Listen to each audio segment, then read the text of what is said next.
Hello friends, ओलीउड जबरदस्त गायिका असीमा पंडा को तो आपण मैंने बेस भल भाव जानी।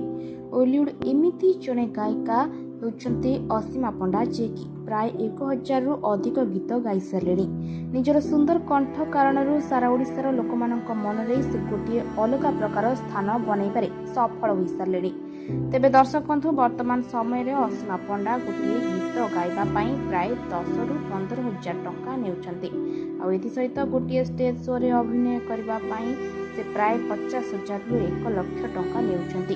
तेबे एहारी मध्य सारा ओडिशा रे असीमा पंडा को लोकप्रियता धीरे धीरे बढ़िबार लगी एवं असीमा पंडा सिनेमा रे मध्य अभिनय करिसेंती। गीत गाइबा सहित तांका अभिनय को मध्य सारा ओडिशा रे लोक माने देखिसेंती। तांका अभिनय को मध्य समस्ते प्रशंसा करथिबार नजर आछंती।